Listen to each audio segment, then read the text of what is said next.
My house was built in 1904. It's a single family home, wood frame setting on a concrete block foundation. I've been living here for about 12 years. Of all the weird things that my siblings and me have seen or heard in this house, this one event is my favorite. This happened to my brother. About 10 years ago, my brothers and his friends had started a garage band playing mostly Spanish rock. Alternative music, but in Spanish. His friends could only get together on Sunday afternoons. They were practicing to the early evening, and they would usually call it quits by 8 p.m. This was the time I usually showed up and went to bed, because I worked the graveyard shift.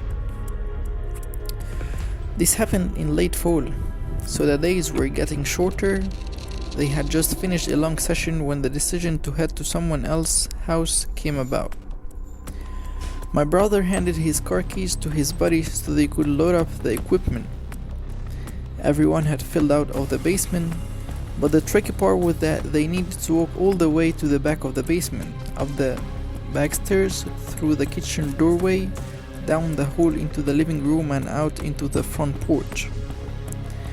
Everyone was outside sitting in my brother's truck, waiting for him.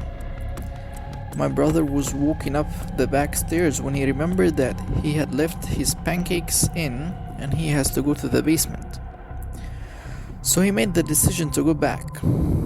Now the basement is not clean.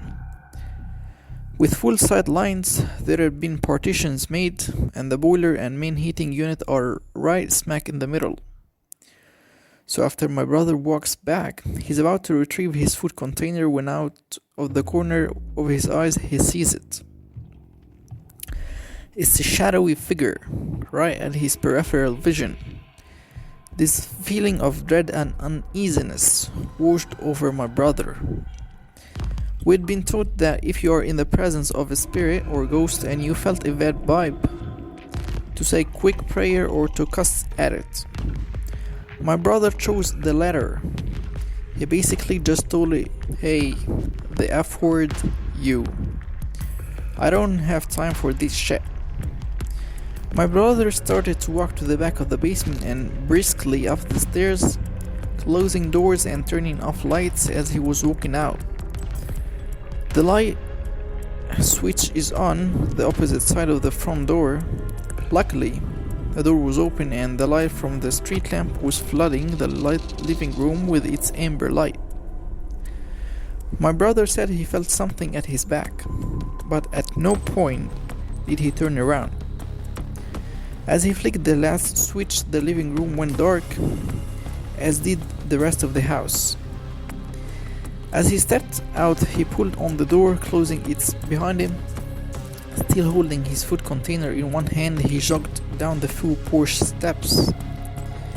He walked towards the front gate. Our house resides far from the main street, essentially having a large front yard but no rear garage. As he closed the gap between himself and his friend-laden truck, he kind of smiled and thought things over in his head, mad at himself for spooking out when there was no reason.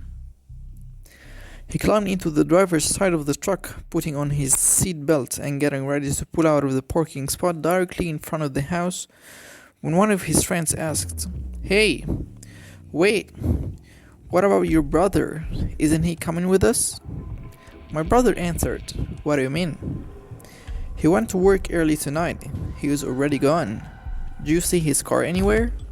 The next question they asked, "So, then who was walking behind you when you were leaving the house?"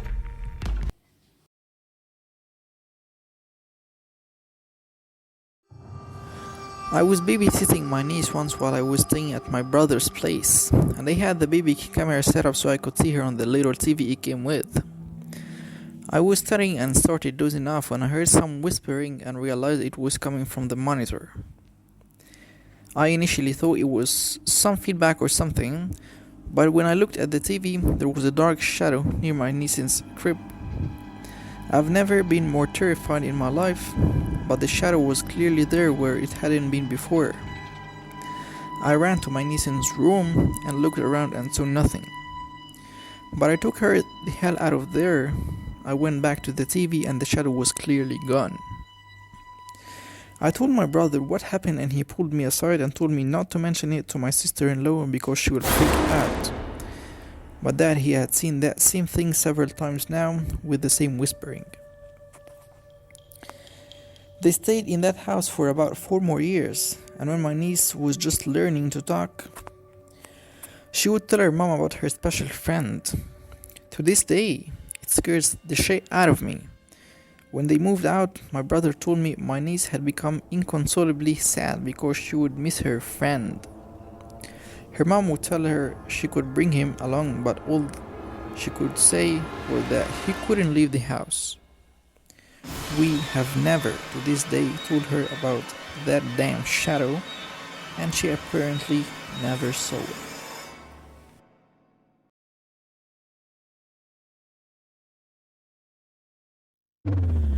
This is a story I don't often tell. I promise, sincerely, that this has scared me for life, and although I have looked into psychological explanations for what I heard and natural explanations for what occurred, they remain unsatisfactory. When I was a child, I was scared of the dark. I swore to my mother I heard voices in it. They were not evil, but they were not familiar, and so they scared me. It was not uncommon in the middle of the night for me to wake up and hear whispers, as I would call them when asking my mom. She figured they were just bumps in the night and typical kids' nightmare material. I tried often to explain to her that it was more than that they sounded different from one another the way people's voices do. On some nights I would get so scared from these whispers that I would sleep in my mom's bed with her. It was an added bonus that the bathroom was directly outside of her bedroom door for my late night tinkles. I should add at this point that when waking out into the hall to go to the bathroom, you look directly down the stairs that would lead you into my living room on the first floor, as my mom's bedroom was on the second floor. On one such night, around Christmas, I awoke and felt the need to relieve myself. I walked out from the door and distinctly heard the phrase, "Look." And to my astonishment, a red light almost like a spotlight was cast upon the wall at the very bottom of the stairs. The light had no other source, it was by itself, and I was transfixed by it. Being a little kid, and it only being a few days around Christmas, I knew what this light was. It was Santa. How else could he get into my house to know I was being a good boy? I was so excited I began walking down the stairs to greet him, picking up my pace after the second step as it began to creep off the wall and fade into the darkness in my living room. That's when I heard him, a very strong masculine voice, different from the first. Not at all like my father's, not to say he isn't masculine, it was just distinctly different. It said, "Stop! Right now! Go back up those stairs." I listened, turned around, and what happened next I am not sure. I would believe if someone had told me this same story. After reaching the top of the stairs, I heard a very loud crash that sent me running back to my mother's bed, where I jumped straight under the covers and stayed there the whole night.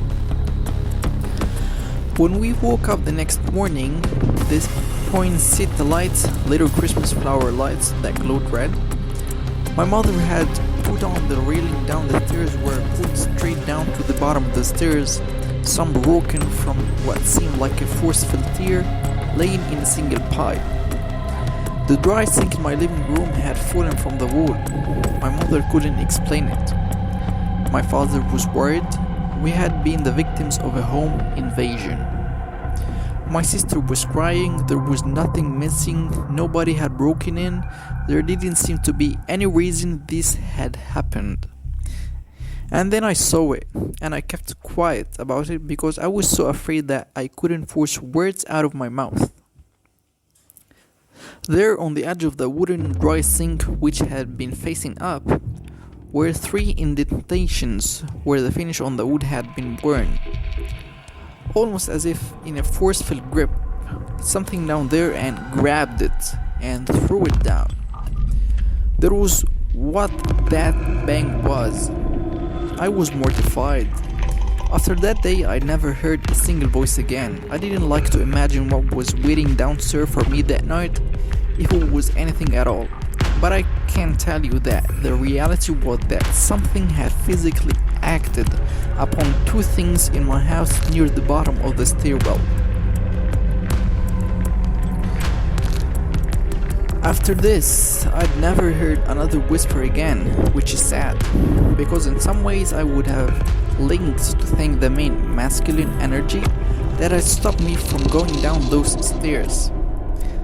This happened when I was 7. I'm 20 years old now, and because of this accident, I'm still afraid of the dark, especially shadowy stairwells.